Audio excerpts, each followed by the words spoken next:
Ito mga kasama, ito yung ginagawang Creek na version 1. Laging overhead. At pumupunta sa loob ng makina. Ito, natanggalan natin yung water pump.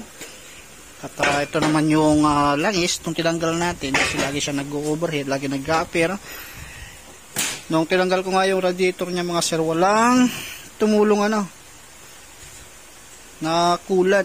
Napunta na sa loob ng makina.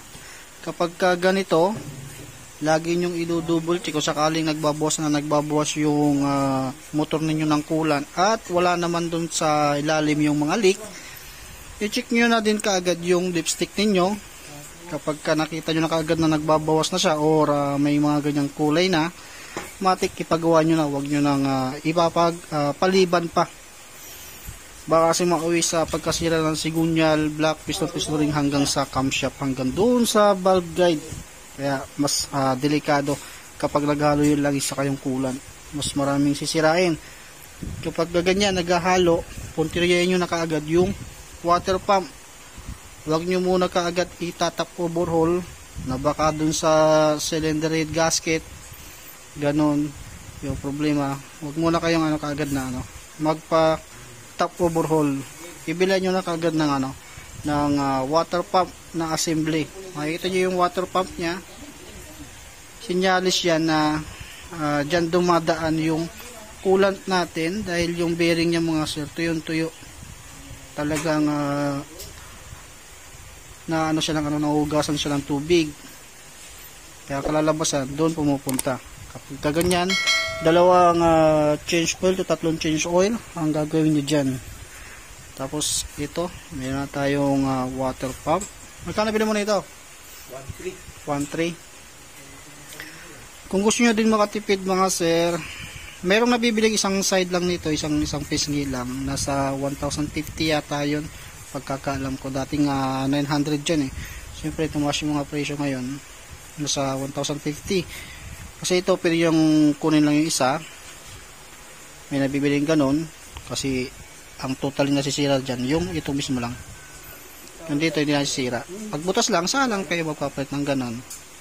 At kapag magsasauli naman kayo nito, lagi nyong titignan. Ang ginawa ko kasi dito, ayan, hindi ko na tinanggal yung cover. Hindi ko na tinanggal yan. Dahil lang gagawin lang natin dyan para hindi dumami yung gagawin ninyo. Itatapdate nyo lang yung magneto. Sample natin. Mayroon dito sa pan na parang awang tulad nyan. Itapat nyo lang yan dyan. Or yung pinakaguhit ng magneto, doon nyo siya itatapat. May arrow din naman yan eh. Itatapat nyo dito. Sa kuntil. Kuntil! Hindi sumagot Yan. Pag na-itapdid nyo na yan sa water pump natin, itatapdid nyo rin yung kuntil na yan dito sa timing mark. Yan. I-tapdid nyo yan dyan. After nyong ma-tapdid, yan, ilipat nyo na to dito. Siyempre, i-double check nyo rin yung water pa, yung water joint. Isa rin kasi yan sa nababasag, lalo kapag napabayaan natin sa coolant, nababasag lagi ito. Saka dito sa pinakailalim dito. Mga nagiging problema kapag naubusan ng coolant. At wag nyo lang papalitan ng mechanical seal kasi useless po yun. Inaabot lang ng 1 to 3 months, sira na naman. Paano kung nasa ibang lugar kayo at ganun yung nangyari. Mechanical seal lang yung pinalitan nyo tapos nasa malayo kayo, di sira na yung makina nyo kaagad. Kaya dapat buo na yung bilhin nyo. Makakasigurado pa kayo na tatagal. Kaya ito, itatransfer na natin. Ilipat na natin to dito.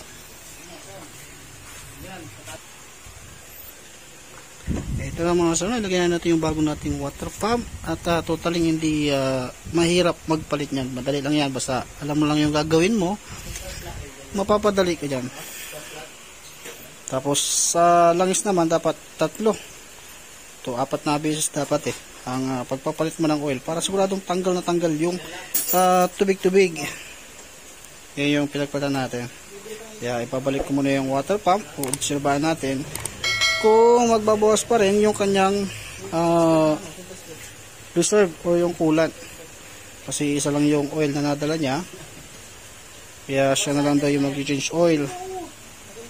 Kaya ididalhin ko muna mabuti para tanggal. Totally hindi naman natin matatanggal ng lahat ng mga puti-puti sa loob ng makina niyan. Dahil yung makina sa loob ay mga divider yan. Kaya hindi natin matatanggal yan. Kung baga gagawin natin dyan, dapat lang is ka mag-change oil. Balik ko muna yung radiator. Ayan, nasalayan ko ng nasalayan ko na ng coolant at langis. At ito, maandar na nga dahil inaalam natin kung may linkage pang papatak sa ilalim o kung di kaya may leak. Para maagapan natin kaagad. Normal lang din kasi yan mga sir. Ito natin gagawin, meron din linkage kung sakaling hindi na ibalik yung mga clip, mga ganon. Kaya ito, pinapainit muna natin para makita natin.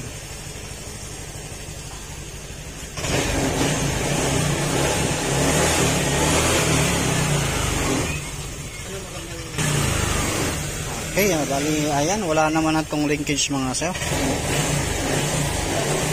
Okay na siya. Kaso magpapalit pa rin ng dalawang beses na langis.